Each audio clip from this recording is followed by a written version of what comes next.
사실 최근 연구에 따르면 수명에 유전이 영향을 미치는 비율은 약 25%에 불과하다고 합니다. 그렇다면 나머지 75%는 무엇으로 결정될까요? 그 답은 여러분이 매일 되풀이하는 생활 습관입니다. 아침에 눈을 뜨고 처음 입에 넣는 것, 낮 동안 몸을 어떻게 움직이는지, 그리고 밤에 어떤 마음으로 잠드는지.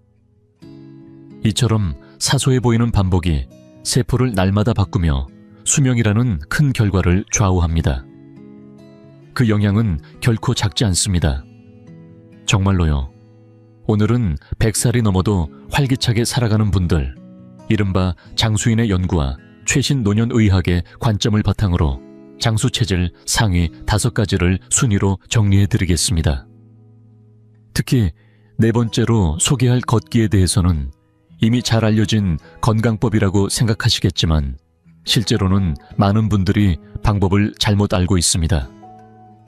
단순히 걷기만 해서는 도움이 되지 않을 뿐 아니라 오히려 해가 되는 경우도 있습니다. 그리고 연계의 첫 번째 자리에는 식사나 운동보다도 수명을 크게 좌우하는 의외의 요소가 등장합니다. 이는 비용이 들지 않고 오늘부터 바로 실천할 수 있지만 이를 모르면 아무리 건강에 신경 써도 효과가 절반으로 줄어들 만큼 중요한 내용입니다. 오늘 영상을 통해 단순히 오래 사는 것을 넘어 마지막까지 자신의 다리로 걷고 자신의 머리로 생각하며 웃으며 지낼 수 있는 구체적인 생활 루틴을 얻어가시기 바랍니다. 그럼 지금부터 5번째 순위부터 함께 살펴보겠습니다. 이 채널에서는 65살 이상 여러분을 위해 건강 수명을 늘리는 실질적인 방법과 일상에 도움이 되는 정보를 전해드립니다.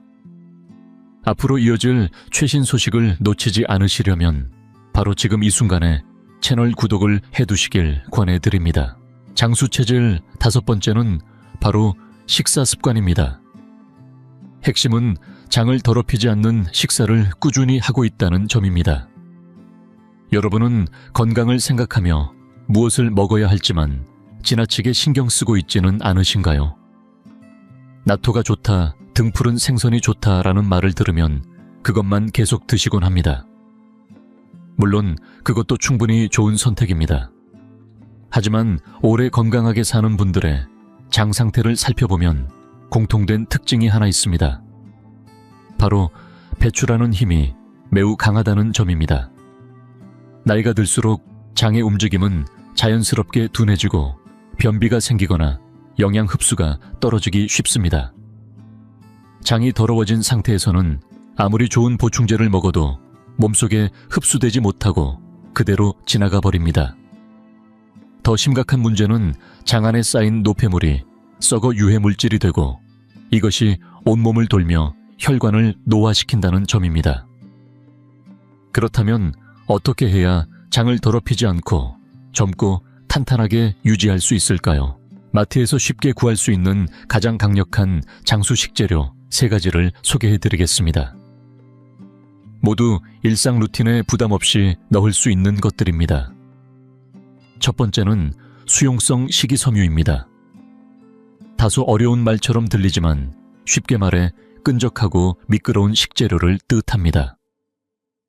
미역, 다시마, 귀리 같은 식품은 장 안에서 수분을 머금어 젤처럼 변하고 들러붙은 찌꺼기를 감싸 깨끗하게 밖으로 밀어냅니다. 장수하는 분들의 밥상에는 미역국이나 끈적한 반찬이 빠지지 않고 올라오는 경우가 많습니다. 두 번째는 발효식품의 조합입니다. 나토만 요구르트만 먹는 것이 아니라 여러 발효식품을 함께 섭취하는 것입니다. 예를 들어 나토에 김치를 섞거나 된장국에 발효 재료를 더하는 식입니다.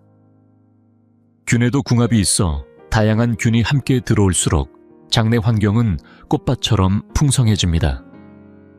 그리고 세 번째, 의외로 많이 놓치는 부분이 바로 단백질을 조금 더 보충하는 것입니다.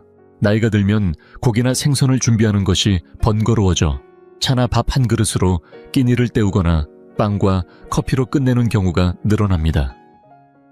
하지만 장을 움직이게 하는 근육 역시 단백질로 만들어집니다. 단백질이 부족하면 장벽이 얇아지고 힘이 약해집니다. 매 끼니 손바닥 한 컵 분량의 단백질을 떠올려 보세요. 달걀 하나, 두부 반모 또는 고등어 반 토막이면 충분합니다. 이것만으로도 장은 다시 힘차게 움직이기 시작합니다.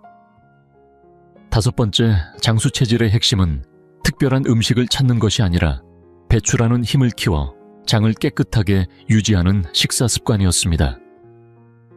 이어서 장수 체질 4번째입니다.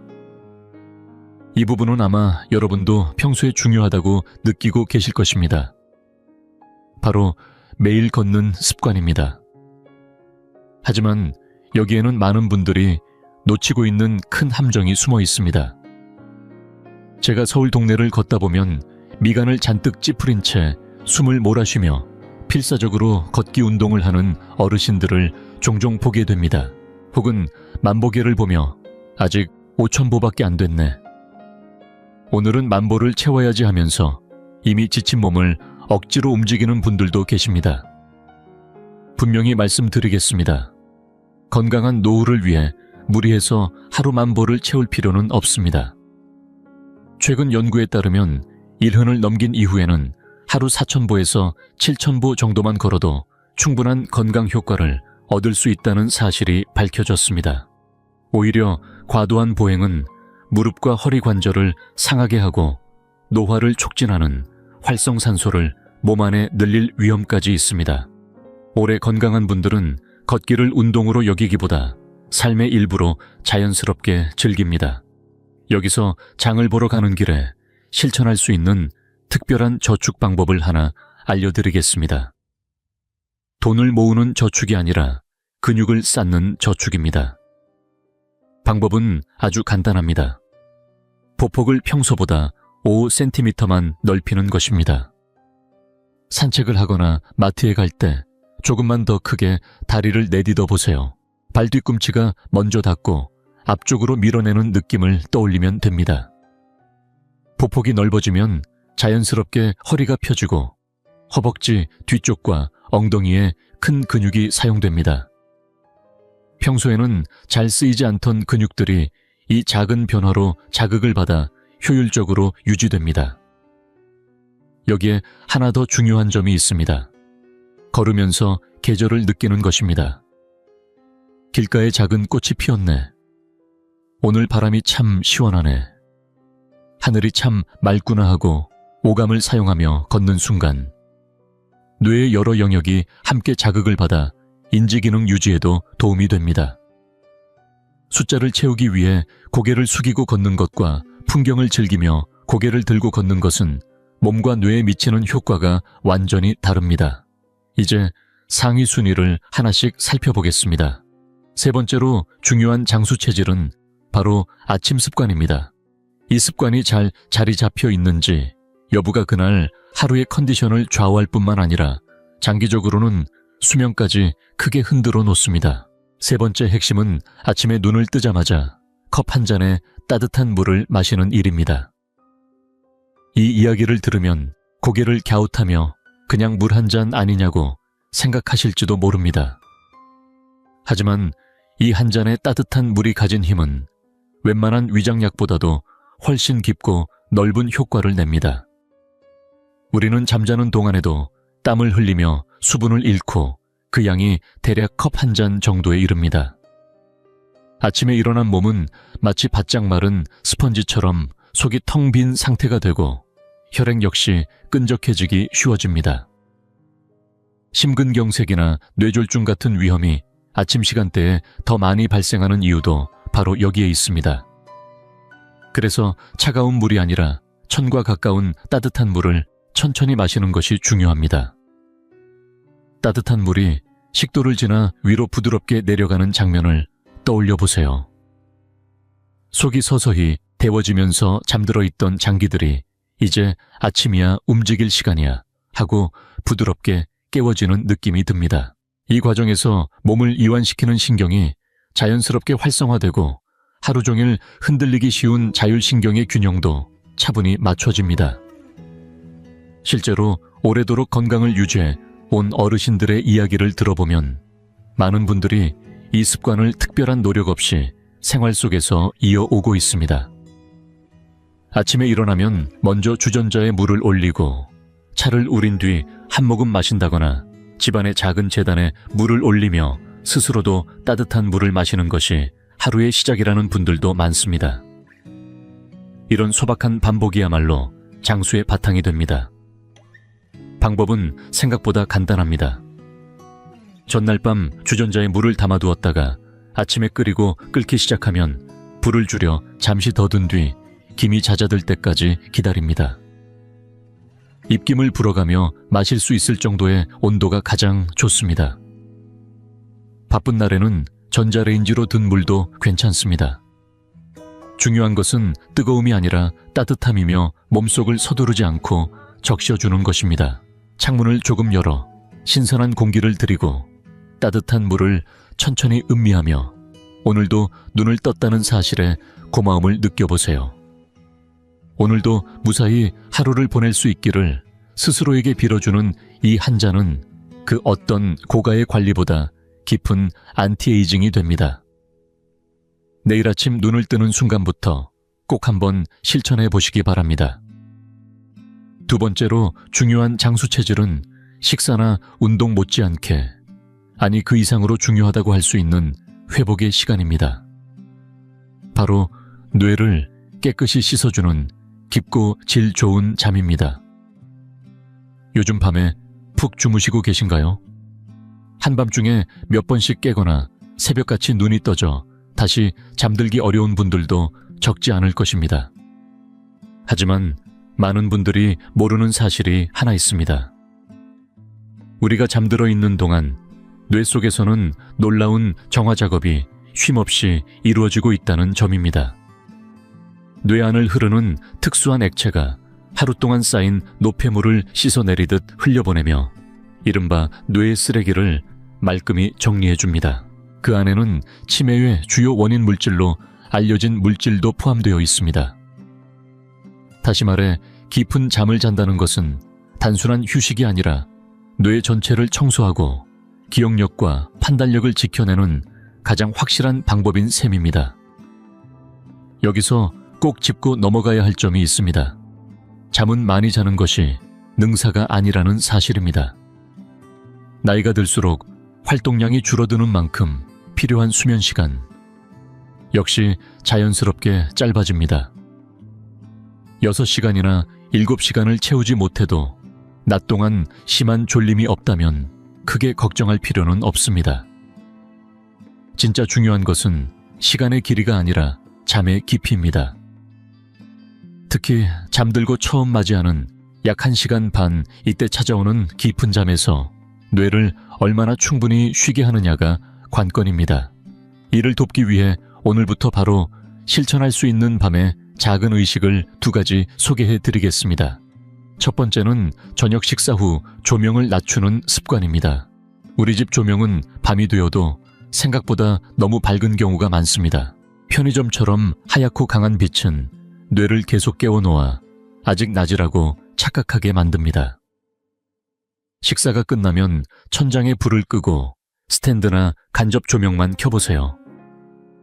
은은한 주황빛의 조명 아래에서 시간을 보내면 몸은 자연스럽게 잠을 부르는 호르몬을 분비하기 시작합니다. 두 번째는 머릿속 걱정을 종이에 내려놓는 일입니다. 이불 속에서 내일 병원 가는 일이 마음에 걸리거나 낮에 했던 말이 자꾸 떠올라 잠을 설친 적은 없으신가요? 걱정은 머릿속에 두면 눈덩이처럼 점점 커집니다. 잠들기 전 작은 수첩에 걱정되는 일과 내일 해야 할 일을 간단히 적어보세요. 그리고 수첩을 덮는 순간 이제 이 문제는 종이에 맡겼으니 잠시 내려놓아도 된다는 신호를 뇌에 보내는 것입니다. 신기하게도 이것만으로 마음이 한결 가벼워지고 잠에 훨씬 쉽게 들어갈 수 있습니다. 밤은 애써 버티는 시간이 아닙니다. 하루 동안 수고한 자신을 쉬게 하고 뇌를 깨끗이 씻어주는 소중한 시간입니다. 불빛을 낮추고 마음을 가라앉히며 잠자리에 드는 이 습관이 쌓일수록 몸과 기억은 분명히 달라질 것입니다. 이제 마침내 첫 번째 자리를 공개할 시간입니다. 음식, 운동, 아침 습관, 밤의 수면까지 이 모든 것을 성실하게 실천하고 있더라도 만약 이 첫 번째 요소가 빠져 있다면 우리의 건강은 모래 위에 지은 집처럼 한순간에 무너질 수 있습니다. 장수 체질의 최종 핵심, 그것은 다름 아닌 사람과의 연결감을 느끼는 마음입니다. 혹시 마음가짐 같은 이야기로 들리셨나요? 하지만 이는 감정적인 위로가 아니라 수십 년간의 연구로 확인된 분명한 사실입니다. 세계적으로 가장 오래 지속된 연구 가운데 하나로 꼽히는 장기 연구가 있습니다. 수십 년 동안 사람들을 추적하며 무엇이 인간을 건강하고 행복하게 만드는지를 살펴본 연구입니다. 그 결과는 많은 이들의 예상과 달랐습니다. 재산의 크기도 아니었고 명성도 아니었으며 수치로 관리되는 건강지표 역시 아니었습니다. 결론은 단 하나, 따뜻한 인간관계였습니다. 반대로 고립감과 외로움은 건강에 치명적인 독이 됩니다. 외로움을 강하게 느끼는 사람은 그렇지 않은 사람보다 사망 위험이 높아지며 그 영향은 하루에 담배를 여러 갭이 피우는 것과 맞먹는다고 알려져 있습니다. 외로움은 몸속에 만성염증을 일으키고 면역력을 떨어뜨리며 노화를 눈에 띄게 앞당깁니다. 그렇다고 해서 많은 친구를 만들어야 한다거나 매일 누군가와 어울려야 한다는 뜻은 아닙니다. 억지로 관계를 늘리다 보면 오히려 스트레스가 쌓여 본래의 의미를 잃게 됩니다. 여기서 말하는 연결감이란 내가 사회 속에 분명한 자리가 있고 누군가에게 필요로 여겨지고 있다는 조용한 확신입니다. 그렇다면 이 감각은 어떻게 되찾을 수 있을까요? 오늘부터 바로 실천할 수 있는 작은 행동이 3가지 있습니다. 첫 번째는 인사의 말을 하나 더 보태는 것입니다. 아파트 엘리베이터에서 이웃을 만났을 때 안녕하세요로 끝내지 않고 오늘 날씨가 참 좋네요. 그 옷이 잘 어울리시네요. 하고 한마디를 더 건네보세요. 마트 계산대에서 고맙습니다. 라는 말을 눈을 마주치며 전하는 것도 충분합니다. 이 짧은 순간의 교감이 몸속에서 행복과 안정을 돕는 물질을 분비시키고 혈관과 심장을 보호하는 데까지 영향을 줍니다. 두 번째는 무언가를 돌보는 일입니다. 사람과의 만남이 부담스러울 때는 화분 하나에 물을 주는 것만으로도 충분합니다. 내가 돌보지 않으면 시들어버릴 존재가 있다는 사실, 누군가의 역할을 맡고 있다는 감각은 삶의 의욕을 다시 일으켰습니다. 반려동물이나 식물과의 일상적인 교감은 조용하지만 깊은 연결을 만들어줍니다. 그리고 3번째, 무엇보다 중요한 것은 자기 자신과 잘 지내는 것입니다. 오래 건강하게 사는 사람들의 공통점은 스스로를 미워하지 않는다는 데 있습니다. 여기저기 쑤시고 아픈 곳이 있어도 그래도 여기까지 버텨준 몸에게 수고했다며 말을 건넵니다. 실수와 후회가 있어도 그것 또한 내 인생의 일부였다고 받아들입니다. 이렇게 자신에게 따뜻한 말을 건넬 수 있는 사람은 결코 외롭지 않습니다. 이 마음의 태도가 세포 하나하나에까지 영향을 미쳐 결국 긴 세월을 보다 평온하고 행복하게 이끌어주는 가장 강력한 장수의 힘이 됩니다. 지금까지 이야기한 내용을 다시 한번 정리해 보겠습니다. 장수 체질 5번째는 장을 더럽히지 않는 식사 습관이었고, 4번째는 걸음수에 집착하지 않고 보폭을 넓혀 삶 속에서 걷는 방법이었습니다. 3번째는 아침에 눈을 뜨자마자 따뜻한 물 한 잔으로 자율신경을 다스리는 습관이었으며, 2번째는 조명을 낮추고 뇌의 노폐물을 씻어내는 깊은 잠이었습니다. 그리고 가장 중요한 첫 번째는 사람과의 연결감을 느끼는 마음이었습니다. 이렇게 차분히 돌아보면 이 가운데 특별한 기계나 어려운 기술, 많은 비용이 필요한 것은 하나도 없습니다. 모두가 이미 알고 있지만 바쁘다는 이유로 혹은 귀찮다는 이유로 미뤄두었던 아주 작은 습관들일 뿐입니다. 하지만 이런 사소한 선택을 하루하루 이어가는 힘은 어떤 비싼 약보다도 분명하게 몸을 바꾸고 삶의 방향을 바꿉니다. 내일부터 거창한 계획을 세우지 않아도 괜찮습니다. 내일 아침 눈을 뜨면 따뜻한 물 한 컵을 천천히 마시는 것부터 시작해보세요. 혹은 오늘 밤 잠자리에 들기 전 거울 앞에서 스스로에게 오늘도 잘 버텨줘서 고맙다고 한마디 건네보는 것부터 시작해도 좋습니다. 이 정도라면 나도 할 수 있겠다. 내일부터 한번 해보겠다는 생각이 드셨다면 그 마음을 댓글로 남겨주세요. 여러분의 작은 다짐 하나하나가 또 다른 누군가에게 용기가 됩니다. 앞으로도 이 채널에서는 예순 이후의 삶을 더 편안하고 즐겁게 살아가기 위한 몸의 관리법과 마음을 돌보는 방법을 계속해서 전해드리겠습니다. 다음 영상에서도 건강한 모습으로 다시 만나 뵙기를 기대하겠습니다.